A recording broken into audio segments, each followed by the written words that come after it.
Did you get a lather up? We do now. All right. Well, if you ain't never danced in the middle of it, I'm going to be the first to tell you that. All right. It does something. Come on now. Yes. It causes a shift. It causes a change. Come on, Pastor. Yeah, what the enemy thought he was trying Come to on do. now. In the middle of it. Ain't nothing he can do. Just run him on out of town. Well, you probably have the notes Come on. on the dead church. Dead church. Scripture has been read. Been looking at the seven churches in Asia Minor, modern day Turkey, and just looking at what the Lord has to say about those churches, and what can we glean from that? What can we learn from that as a church today? And so today the message is for the Church of Sardis. And, you know, if you look at that first verse and you look at the highlights, you'll see that it's a pretty prosperous city. Not only was it prosperous, but can you imagine being in a city where there's a mountain and there's a river, a stream running from the mountain down into the marketplace, and in that stream is gold dust? This was the city of Sardis, where the river just flowed down out of the mountain into the marketplace, and into the marketplace it was gold dust. So a very prosperous city. And you know, this particular church, you know, all the other churches you've seen, God really had something good to say about them. He had some compliments to pay to them, and then he had some charges that he had against them. And then he had some things that he needed them to do to get it right. What we discover with this church is, you don't say nothing good. Oh, You don't say nothing good to this church. that's not There's good. That's not nothing good. good that he's going to say to this church. And I found that kind of amazing. I read that over and over, saying there's got to be something in there he's going to say about them, even though I read those 6 verses and realized there was nothing in there that he was going to say that was good. And that was a little troubling. At least for me it was troubling. You know, because the other ones had the love, they had this, and there was something missing.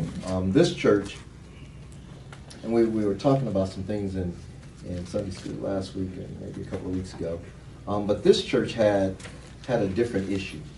You ever met somebody that looked all right? You know, you can meet people who look all right, they look healthy, they look like everything is okay with them. And not only that, there's a reputation that comes with them. They have a good rep. You know, there are churches that have a good rep. You know, that they at one time have done some tremendous things. Right. Started out on the right foot, taking the right path. And then something happened. And I thought it was amazing that Sister Tucker, well, I'm always amazed when God does what he does, but when she grabbed that text that she grabbed to share with us, and I gave her a thumbs up. She probably didn't know, what is he talking about over there? I gave her a thumbs up, and then I told Minister Stewart, I said, hey, grab that piece of paper there. He looked at it, and boom, there it was.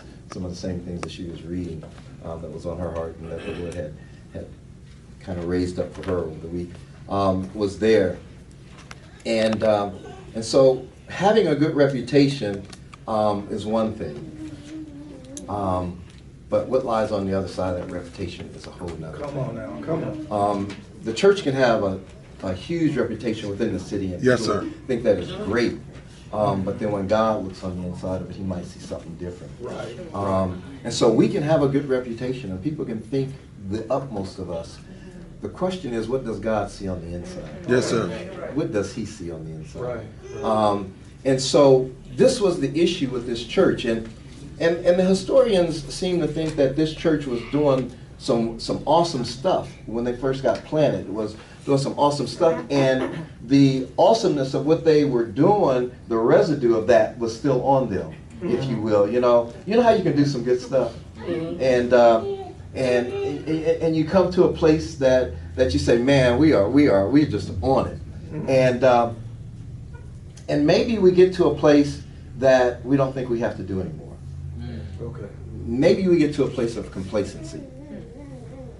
And we get there and we think that we've already arrived. And because we've already arrived, then there's nothing more to do.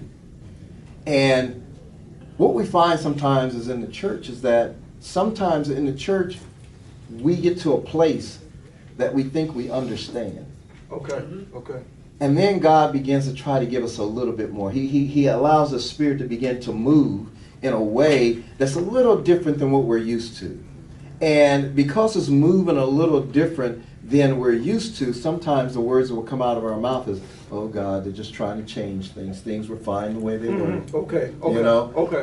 Why we got to do this? Things were fine. And because they're kind of like satisfied, you know, self-satisfied. I'm not saying God is satisfied, self-satisfied, that things are okay, and you don't need to mess with anything. And I just wondered with this church if they had reached a place in the ministry that God had called them to, and reaching the masses and sharing the gospel, if God didn't want to go just a little bit further. Okay. If he didn't say, okay, we got to this place, but we want to go a little bit further. And I just wonder if they just said, well, you know, we've done good. Listen to the people. The people said, you know, listen to our rep. Yeah. You know, everybody's still seeing us as good. And, you know, sometimes you can hear somebody tell you you're good enough to where you start to look at like, I don't need to do anything else. See, it can be dangerous when people start applauding you and start lifting you up because you think you have arrived sometimes. Yeah. And all of a sudden you get to that place of arrival Uh-oh. and there's nowhere else to go. Where else can I go? Well, it seems like this church came to that place. In the first verse, God is speaking to them, and he says, Sardis write, these are the words of him who has the seven spirits of God and the 7 stars. I know your deeds. The one who has the 7 spirits of God and the 7 stars of God, which are the 7 churches of God, is Jesus. Jesus is talking to the church. That's right. Jesus is saying, I know your deeds. Everybody else is pumping you up. Everybody got you lifted up. Everybody's telling you how great and how awesome you are. And they're basing it off of your past. They're basing it off what you did in the past. But they don't know what I know. They don't know that you've come to a place of complacency. Come on. That you ain't moving. Yes, sir. Even though the Spirit is still moving, you ain't going nowhere. You just hanging out. You just living off the past. You That's just right. living off the words that people are saying about you. And so he said, I got a problem with that. I see your deeds. I put it in bold, red. You have a name, a reputation that you are alive. Think about that just for a minute. Somebody is looking at them based off of things that they've done, not looking at what they're doing and saying you are alive. Making a statement about who they are based off of past events. Okay. But he says, in reality, you are dead. Look good.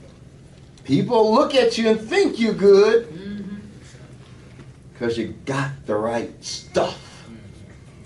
You know how people can hold you to your past by the bad stuff? And don't let you out of it? You know, sometimes I knew you when you, I don't know how you all this now. When you used to, this particular church didn't have the used to bad stuff. They had the used to good stuff. Yes. I remember when you was doing everything that the Lord wanted you to do. I remember when the glory of the Lord was around that church and things were happening. And instead of looking at what's happening now, when I see you, I still see your past. But Jesus says, I see your deeds. Okay. I see the real deal. And I see that you're not alive, but you're dead. Wow. Verse 2, he says, wake up Yes. and strengthen and reaffirm what remains of your faithfulness, of your faithful commitment to me. See, we can be on the journey, and sometimes we forget that the race isn't to the one to get to the middle of the race. It's not to the one who gets to 99% of the race and then stop.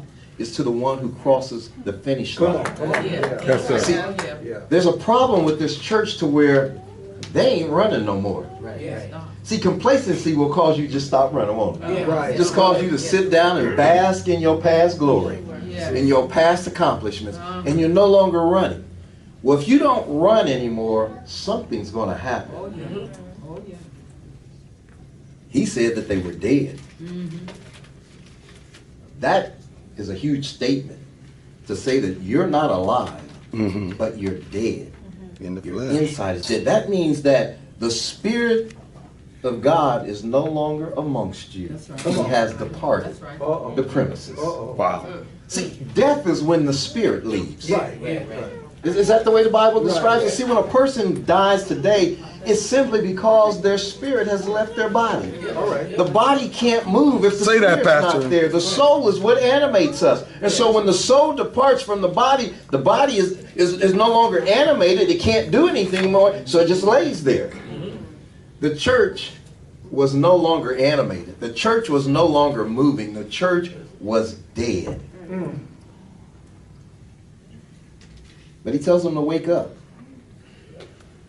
Get back in the race. Stop being complacent. Stop thinking you've arrived. Stop thinking that you've finished and you've done everything. But there's yet more to do. And don't get upset when I do it a little bit different than the way I did it 10 years ago. Don't get upset when I bring somebody your way to look a little bit different than they looked 10 years ago. Okay. Okay. I'm the same God Yeah. with the same gospel Yeah. and the same salvation and the same deliverance and the same healing. Right. Right. So don't let that get you off a track. He says, which is about to die. He says they're on their way out. For I have not found any of your deeds completed in the sight of my God or meeting his requirements. We can't start the race and not finish it. Right. We can't start the race and then stop in the middle of the race, because we will not fulfill the requirements of the Father. You can't stop and think that you're going to fulfill the requirements. You can't stop because it gets a little tough and it gets a little rough. You can't stop because people don't like you no more. You can't stop because folk is talking about you. You can't stop because somebody's jabbing you in your back. Right. You can't stop Stop. That's right. because the road seems to be a little rough. Right. You can't stop because you don't feel like you got enough breath to make it through. Your legs are tight, your legs are tired, and you don't think you can take another step. You can't stop the race. The requirements are that you continue to run. That's right. This is not a situational situation. Yeah. Oh, I didn't know that was going to come out like that. Yeah, this is not a situational situation. You don't get to alter and do something different because the situation is not pleasing to you. Right. That's right. That's right. Huh? The weather ain't always going to be sunshine. That's right. That's right. Every now and then we're going to get some cloudy days. We're going to get some rain. Yeah. We're going to get some thunder and lightning. Yep. We're going to get some tough winds blowing. Yep. The electric might even go out. That's Come right. on. Yep. But we can't stop. That's right. We can't stop because people say no. Or because people don't like us no more. So remember and take to heart the lessons you have received and heard. Keep and obey them, and repent. Change your sinful way of thinking, and demonstrate your repentance with new behavior that proves a conscious decision to turn away from sin. So then, if you do not wake up, I will come like a thief, and you will not know at what hour I will come. You notice how he went from you're almost dying, you're almost dead, to you are asleep. Wow. Huh? You are asleep. Come on now. Mm-hmm. Complacency is like a place of slumber Yeah. where you're not doing anything. God had a problem with that. He had a problem with this church. How could he find anything good if you're not doing anything? Mm-hmm. That's right. Oh, somebody said, well, maybe you should just go in my past, go back up and see some of the good stuff I've done. And he's like, no, because the race is not finished. Your deeds are not complete. I'm looking for a completed product. What if somebody came to your house and they decide, and you chose them to work on your house, to do your roof? It's been raining, right?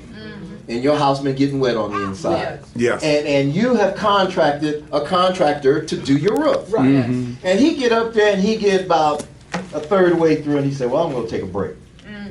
He don't cover it. He don't do nothing. He just leave and it start raining. What if he just decide I ain't coming back right now? I'll come back in a few days. What if he thinks because of all the, look at my website. Look at how good look at Come on, the man. wonderful work I've done. Yeah. I've done some awesome work. Look at what people are saying about me. What if he gets started on your roof and say, based off my accolades, I'm all right. Yeah. And he don't finish the job. We're not going to be happy, are we? No. We're going to go to him and say, your job is not complete. That's That's what the Lord is saying. Mm-hmm. You don't get halfway in this thing Come on. and then decide not to go any further because your job will not be complete.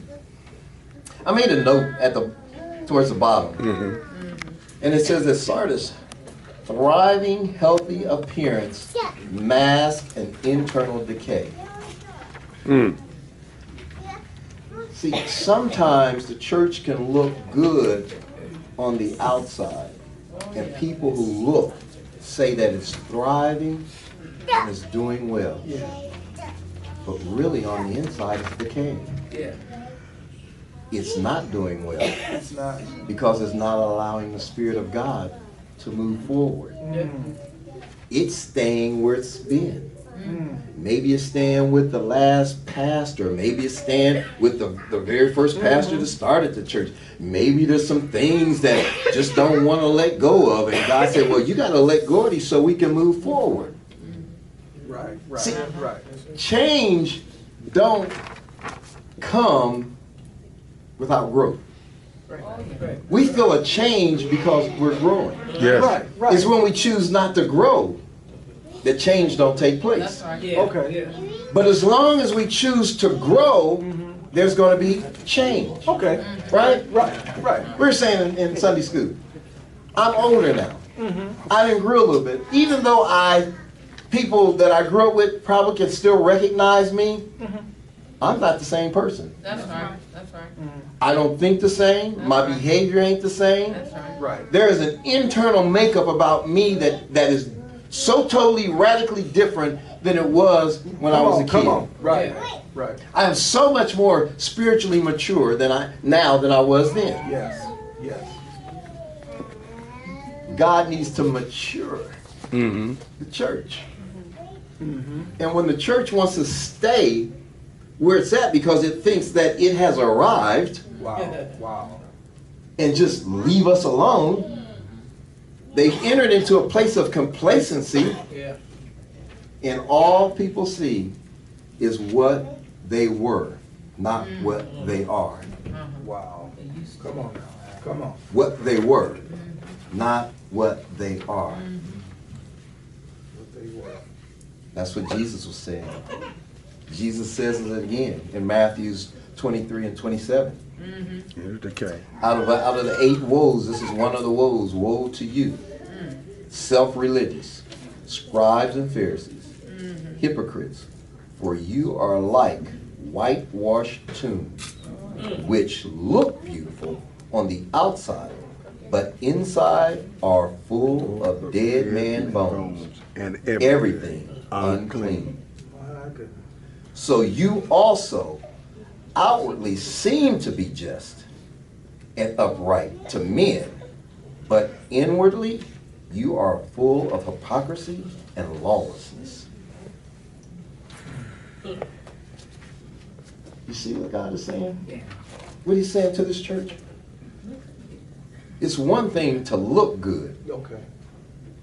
and it's another thing to be fulfilling the requirements of Jesus Christ.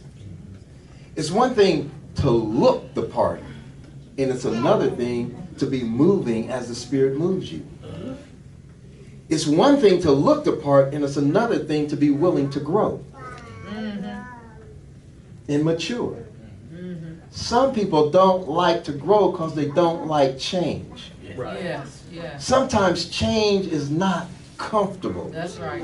That's It's right. not easy all the time. Right. Sometimes change pulls us out of ourselves Yes, sir. to get us closer to Jesus. See, all the change that God requires of us is that less of us, That's right. more Him. That's right. That's right. The more we walk with Him, the more we ought to be like Yeah, Him. that's right. Yeah. Yeah?